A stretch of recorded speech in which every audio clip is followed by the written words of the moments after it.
Ya, sebelumnya tadi Assalamualaikum warahmatullahi wabarakatuh. Saya ingin bertanya tentang sertifikasi AKAS yang dilakukan oleh FPIK ya, Pak. Yang pertama, apa saja Pak persiapan dari FPIK dalam menunjang sertifikasi AKAS ini? Jadi pada prinsipnya untuk menghadapi persiapan AKAS ini kita bisa membagi ada empat tahapan yang kita lakukan. Yang pertama adalah mempersiapkan dokumen evaluasi diri atau self evaluation report. Nah, penyiapan dokumen self evaluation report ini memakan waktu dimulai sekitar 2 tahunan yang lalu sudah sebetulnya. Setelah SER berhasil disusun, kita ajukan ke AKAS. Nah, AKAS akan menilai. Setelah dinilai oleh AKAS, baru AKAS akan menentukan apa saja revisi yang diperlukan. Sudah kita revisi, dan dari revisi itu, AKAS baru menilai ke tahapan berikutnya, ini bisa tidak divisitasi. Dalam artian, pada saat kita divisitasi seperti kemarin, maka dari penilaian dasar, AKAS sudah memandang FPIK UB itu berpotensi untuk memenuhi standar-standar yang ditetapkan oleh AKAS. Nah, visitasi sudah dilakukan, dan nanti yang keempat akan ada lagi visitasi fisik. Jadi kemarin visitasinya daring itu mengklarifikasi self-evaluation report yang kita kirimkan, dan nanti pada saat luring, mereka datang ke sini, akan memverifikasi fasilitas fisik. Nah, secara umum begitu, Dian, yang kita lakukan, dan persiapan-persiapan apa saja yang sudah dan akan kita lakukan. Baik, untuk yang civitasasi secara luring itu kapan ya, Pak? Perkirakan Agustus. Oh, Agustus ini. Berarti berbeda dari yang tanggal sebelumnya ya? Betul, betul. Kalau yang kemarin tanggal 8 sampai 10, 8 sampai 10 Juni itu visitasi daring, lebih ke substansi. Jadi kayak kurikulum, pelaksanaan kegiatan belajar mengajar, fasilitas, itu yang divisitasi. Nah, juga sudah masuk ke fasilitas sarana prasarana. Nah, mereka akan mengkonfirm itu semua nanti bulan Agustus. Oh, baik. Ya, Pak. Untuk pelaksanaan sertifikasi AKAS ini, apa ada beberapa kendala, Pak, yang dialami oleh FPIK? Secara umum, AKAS ini kan standar yang diacu adalah standar pendidikan di Eropa. Nah, kenapa AKAS dipilih? Salah satunya karena pemerintah Indonesia untuk mendorong internasionalisasi pendidikan, mencoba menyamakan standar-standar yang pendidikan yang tinggi yang ada di Indonesia dengan yang ada di negara maju termasuk di Eropa. Nah, tentu saja walaupun secara pondasi sama standarnya, tapi secara spesifik itu kan ada perbedaan antara apa yang terjadi di Eropa dan Indonesia. Kesulitan yang paling tinggi menurut saya pribadi adalah mensinkronkan ini standar pendidikan Indonesia dengan standar pendidikan yang dianut di Eropa. Karena sebetulnya standarnya sama, hanya saja penyampaiannya yang secara administrasi berbeda. Itu menurut saya yang paling jelimet, paling susah. Nah, yang kedua, maaf, yang kedua itu masih tentang standar itu, menjelaskan perspektif kurikulum yang kita punya ke mereka. Dalam artian begini, yang paling sederhana saja, Brawijaya itu marine science, tapi kampusnya di puncak gunung.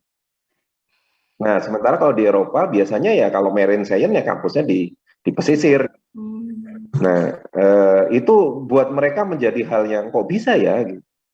Walaupun ya bagi kita bukan hal yang tidak bisa kan, gitu. Kan tidak harus. Kemudian kita sudah menjelaskan kita punya marine station, kita punya Probolinggo, itu kan 2 jam perjalanan. Nah, dalam perspektif mereka kan menjadi tidak efektif. Kenapa nggak UB buka aja kalau gitu di Malang Selatan, kan lebih efektif. Nah, karena di Eropa kan begitu. standarnya. Kalau misalnya ahlinya laut, ya dia dekat laut. Ahlinya apa, dia dekat dengan yang diteliti. Tapi konsep administrasi pengelolaan pendidikan tinggi di Indonesia kan agak berbeda. Nah, sebenarnya secara prinsip tidak ada perbedaan signifikan. Tapi bagaimana bisa membuat mereka paham, mengerti, kemudian walaupun berbeda pendekatannya memenuhi standar, ini yang tricky, yang sulit gitu dia. Ya, berarti dari beberapa sebenarnya bisa disimpulkan bahwa dari sistem pembelajarannya juga ya Pak, yang berbeda antara Indonesia dengan Jerman, dan itu Betul, administrasi sistem pembelajarannya. administrasi sistem Jadi kan contohnya begini, yang dianut sama dengan tantangan pendidikan sekarang, maka student center learning dalam artian pendidikan yang memfokuskan pembelajaran di mahasiswa, itu sama-sama dianut. Tapi dalam pelaksanaannya kan akan berbeda administrasinya. Yeah. Jadi substansi yang sama dibungkus dengan administrasi pengelolaan yang berbeda. Kalau tidak hati-hati menyampaikannya, mereka akan menganggap bahwa kalau gitu tidak masuk standar, berbeda. Nah, ini yang jadi masalah. Oh iya. Baik. Kemudian berarti dari hasil sertifikasi AKAS yang sebelumnya ini dari UB sudah memenuhi persyaratan ya Pak? Secara umum, komentar mereka tidak ada yang mengatakan bahwa FPIK UB tidak memenuhi syarat, tidak ada.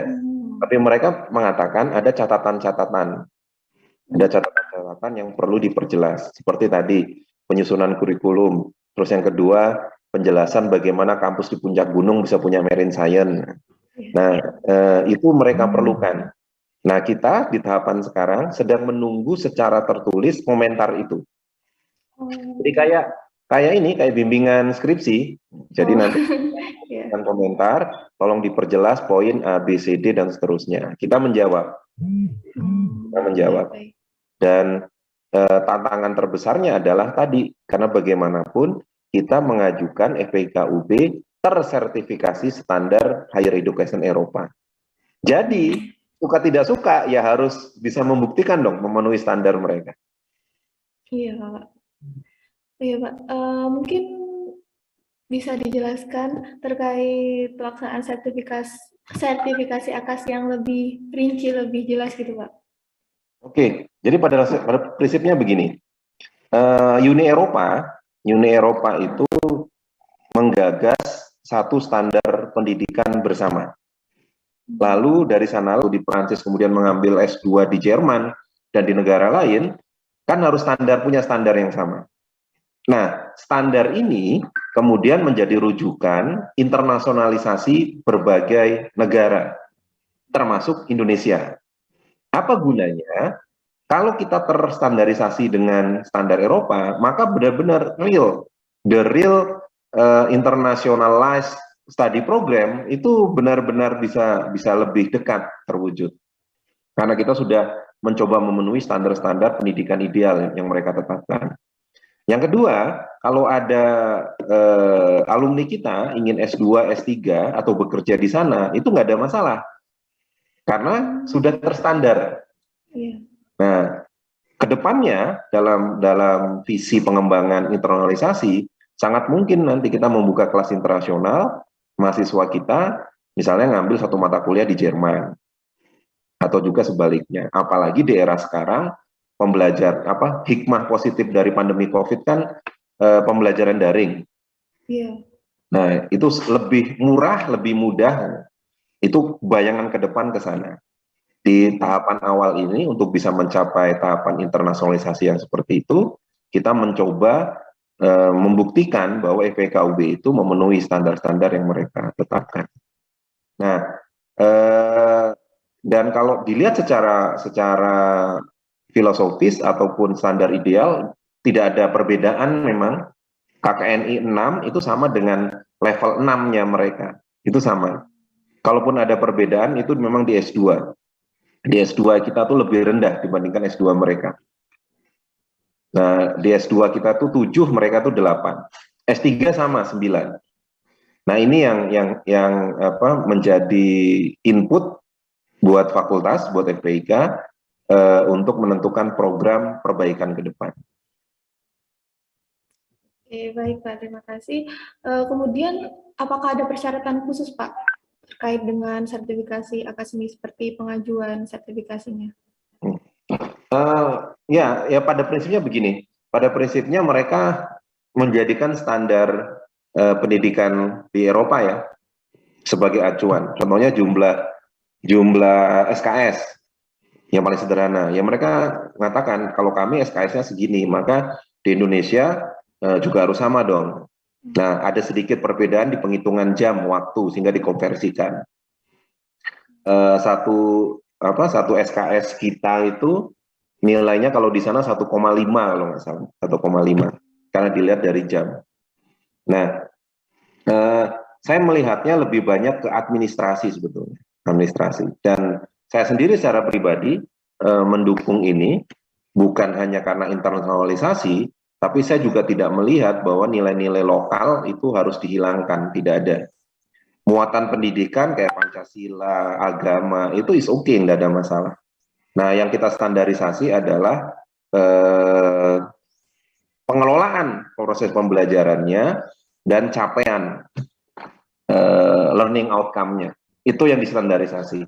Tapi isinya, ya isinya tetap, kita tetap Pancasila, kita tetap Tridharma perguruan tinggi, kita tetap agama dan kebudayaan lokal. Jadi menginternasionalkan, menurut saya ya, menginternasionalkan muatan-muatan lokal yang ada di Indonesia. Memperkenalkan muatan lokal itu ke dunia, menyesuaikan pengelolaannya dengan standar dunia, tanpa kehilangan jati diri dan nilai. Saya melihatnya begitu. Oke, untuk selama sertifikasi AKAS ini ada berapa banyak dosen Pak yang berkontribusi? Banyak. Apakah semua dosen atau cuma diambil atau apakah ada seleksi-seleksi seperti itu? Sebenarnya bukan seleksi. Karena begini, saat menyusun self-evaluation report, semua dosen itu sangat diharapkan kontribusinya. Sangat diharapkan kontribusinya.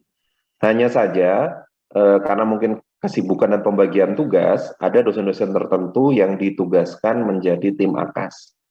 Nah, di dalam visitasinya, satu prodi itu diwakili oleh 11 dosen. Jadi tidak semua dosen di prodi itu yang diwawancara, mereka meminta 11 representatif wakil dosen. Nah, 11 orang inilah yang diwawancara secara langsung. Dan itu ada berapa banyak penguji, Pak, untuk AKAS-nya? 6. Kemarin ada 6 panel expert. 6. Jadi 6 orang ini yang ditugasi menjadi evaluator. Nama di AKAS istilahnya panel expert untuk menilai FPKUB. Oke, baik-baik. Kemudian apa Pak dampak baik setelah adanya sertifikasi AKAS ini untuk FPIK maupun untuk mahasiswa, terutama untuk mahasiswa tingkat akhir sekarang? Saya melihatnya begini, apapun langkah perbaikan kita itu bisa dibagi menjadi 2 jenis langkah. Yang pertama adalah memperbaiki kualitas, yang kedua memperbaiki reputasi. Jadi FPKUB yang berkualitas dan FPKUB yang berreputasi. FPKUB yang berkualitas dengan adanya AKAS, kita mendapat masukan. Saya sendiri mendapatkan masukan yang tidak pernah terpikir oleh saya sebelumnya. Tentang penataan kurikulum, tentang bagaimana memanage berjalannya praktikum misalnya. Nah, dalam rangka FPKUB berkualitas ini, kita mendapat banyak masukan dari AKAS. Karena mereka tidak hanya, wah kamu tidak bagus, bukan begitu bahasanya, tapi menurut kami ini bisa seperti ini. Idealnya begini, menurut kami begini, dari FPKUB bagaimana. Nah, ini banyak sekali membantu kita, terutama kurikulum. Bahkan saya mengajukan ke Pak Dekan, ke pimpinan yang lain, boleh tidak, walaupun belum 4 tahun, kita mengadakan rekonstruksi kurikulum. Karena kan rekonstruksi kurikulum itu dalam peraturannya 4 tahun. Nah, kita baru rekonstruksi 2020. Jadi baru 2 tahun ya, Pak? Baru 2 tahun gitu. Cuma saya menyampaikan, dari AKAS itu ada banyak sekali inspirasi, ide, yang menurut saya itu sangat perlu kita respon. Nah, kalau misalnya diizinkan, ya kita membuat konstruksi kurikulum unik ini.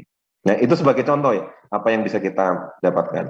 Yang kedua, FPKUB bereputasi. Kalau reputasi berarti kan kita dikenal. Dan apa sih untungnya kita dikenal? Kita dikenal dengan kualitas kita yang memenuhi standar yang terpercaya. Sehingga untuk alumni sendiri menjadi lebih mudah untuk tidak susah-susah mungkin membuktikan diri berasal dari perguruan tinggi atau prodi yang baik.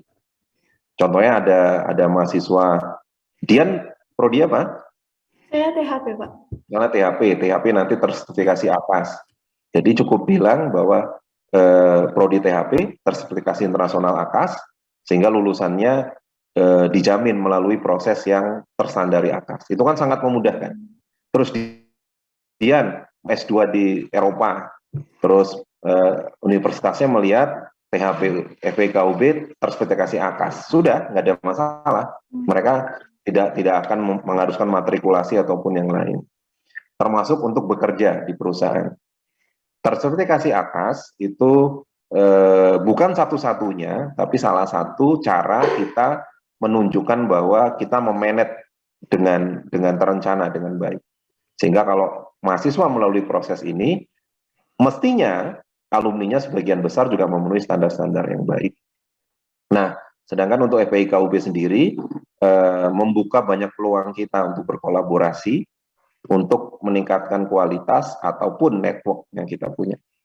Kenapa? Karena kita sudah memenuhi salah satu standar universal umum dan tidak main-main yang diterapkan di Eropa. Jadi itu kayak jaminan mutu. Jadi misalnya Dian keluar negeri conference terus tanya dari mana, dari Indonesia, prodinya apa, THP. Oh iya, ada internasionalisasi. Oh iya, kami tersertifikasi AKAS. Itu kayak jaminan bahwa ini bukan prodi macam-macam, prodi yang sudah di-manage dengan standar-standar yang baik. Itu Dian mungkin secara general ya, keuntungan-keuntungan yang bisa kita ambil. Iya, Pak. Terima kasih. Berarti sangat-sangat membantu untuk mahasiswa dan juga bagi FPIK-nya terkait dengan jenjang karir ke depannya. Oke, untuk rencana terdekat dari FPIK, Pak, setelah adanya sertifikasi AKAS ini, apa ya, Pak, kira-kira? Apanya? Maaf, agak terputus. Rencana terdekat FPIK Ya, setelah pasti begini. sertifikasi. Sertifikasi itu kan kayak kita nguji diri gitu. Kita kan nguji diri. FPKUB nguji diri nih. FPKUB sudah pede nih, sudah pede. Kami merasa sudah memenuhi standar. Lalu kita diuji. Dari hasil ujian itu kan akan ada dua kemungkinan besar. Yang pertama, atau tiga lah. Yang pertama, kamu tidak memenuhi. Yang kedua, kamu sudah memenuhi 100%. Atau yang ketiga, kamu memenuhi dengan catatan. Nah, ini menjadi bahan masukan sangat penting untuk memperbaiki pengelolaan di FPKUB. Jadi masukan-masukan dari AKAS itu menjadi input sangat penting untuk meneruskan program peningkatan kualitas ataupun reputasi di FPKUB. Yang pasti itu sertifikasi prodi ataupun luar negeri seperti AKAS sebetulnya secara prinsip adalah memberikan masukan dan arah supaya pengembangan institusi menjadi lebih fokus. Baik, oke, Pak. Saya rasa cukup. Mungkin untuk penutupnya, apakah ada harapan atau pesan-pesan dari Bapak Andi kepada teman-teman mahasiswa ataupun terkait adanya sertifikasi AKAS ini, Pak? Oke, buat teman-teman mahasiswa, usaha untuk mensertifikasi AKAS ini adalah usaha kita bersama untuk menstandarkan pengelolaan pendidikan yang kita lakukan di FPKUB agar dapat memenuhi standar-standar yang baik dan diakui di dunia internasional. Yang dengan kata lain, ini menimbulkan konsekuensi. Apa konsekuensinya? Ya, memperbaiki diri, memanfaatkan proses yang ada. Selain tentu saja peluang yang diberikan. Nah, dengan sertifikasi AKAS ini, harapan kami disadari sebagai upaya untuk membuka peluang lebih baik untuk mahasiswa dan alumni, dan menjadi panduan kita untuk melakukan perbaikan-perbaikan yang ada. Oleh karena itu, seiring dengan sertifikasi AKAS ini, manfaatkan peluangnya, minta doa dan dukungannya, dan berikan masukan apa yang bisa kita perkuat untuk memenuhi standar-standar pendidikan. Itu mungkin yang bisa saya sampaikan dia. Baik, terima kasih Pak Andi, terima kasih atas waktunya, ilmunya, dan juga informasinya. Semoga hasil dari wawancara kali ini dapat bermanfaat bagi kita semua. Kemudian saya izin mengingatkan, untuk hasil wawancara ini akan kami share di YouTube dan juga Harian Aqua yang insya Allah akan terbit besok, Pak. Seperti itu. Oke, terima kasih. Ya, Yan, Pak, terima kasih kembali. saya izin live ya. Ya, Pak, terima kasih. Tetap jaga kesehatan, terus berproses. Assalamualaikum. Waalaikumsalam warahmatullahi wabarakatuh.